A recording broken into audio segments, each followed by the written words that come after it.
સુરતીઓના આરોગ્ય સાથે ચેડા કરનારાઓ સામે પોલીસે લાલાક કરી છે। ત્યારે સુરતની ઉત્તરાયણ પોલીસે આરોગ્ય વિભાગને સાથે રાખી ઉત્તરાયણના વેલંજા ખાતેથી નકલી ઘી બનાવતી ફેક્ટરી ઝડપી પાડી લાખોનો મુદ્દામાલ કબજે કર્યો હતો। સુરતમાં જાણે નકલીની બોલાબાલ વધી ગઈ હોય તેમ લાગી રહ્યું છે, કારણ કે સુરતમાં ફરી શંકાસ્પદ નકલી ઘીનો જથ્થો ઝડપાયો છે।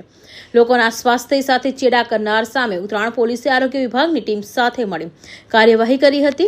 ઉત્તરાયણમાં આવેલા ઉમરા વેલંજા અવસર પ્લાઝામાં પોલીસે દરોડા પાડી ત્યાંથી સહજાનંદ અને ગજાનંદ નામના પેકિંગ કરી વેચવામાં આવતું શંકાસ્પદ નકલી ઘી ઝડપી પાડ્યો હતો।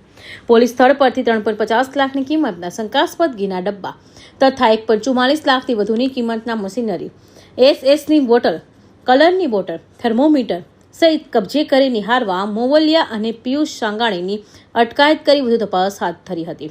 હાલમાં પવિત્ર રમઝાન માસ ચાલુ છે, જેથી માનનીય કમિશનર સાહેબથી, માનનીય ડેપ્યુટી કમિશનર સાહેબ, રિજનલ ઓફિસર સાહેબથી અને માનનીય આરોગ્ય અધિકારી સાહેબ તરફથી ફૂડ ડિપાર્ટમેન્ટને સૂચનાઓ આપવામાં આવે છે કે સુરત શહેર વિસ્તારમાં ફૂડનું વેચાણ કરતી, ઉત્પાદન કરતી તમામ સંસ્થાઓની સઘન તપાસ કરી અને નમૂનાઓને પૃથ્થકરણ સારું લેબોરેટરીમાં મોકલી આપવાનું। ગત રોજ અમને માહિતી મળે કે 106-108 અવસર પ્લાઝા, ઉમરા વેલંજા રોડ, વેલંજા સુરતના સ્થળે આવેલ ટાટા ડેરી પ્રોડક્ટ નામની સંસ્થામાં શંકાસ્પદ ઘીનું ઉત્પાદન થઈ રહ્યું છે, જેથી અમારે ત્યાં તપાસ કરી અને 2 નમૂનાને પૃથ્થકરણ સારું લેબોરેટરીમાં મોકલી આપવામાં આવે છે। તેમજ ત્યાંથી 582 કિલોનો જથ્થો સીઝ કરવામાં આવે છે। સાહેબ, ઘીના જથ્થામાં શું યુઝ થતું હોવાનું પ્રાથમિક લાગી રહ્યું છે?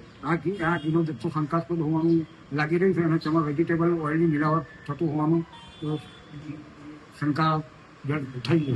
સાહેબ, શું કાર્યવાહી આપના તરફ પોલીસ તરફથી? અમારા તરફથી ફૂડ સેફ્ટી સ્ટાન્ડર્ડ એક્ટ પ્રમાણે કાર્યવાહી કરવામાં આવશે, તેમજ પોલીસ તરફથી તેમના કાર્ય પ્રમાણે આગળની કાર્યવાહી કરવામાં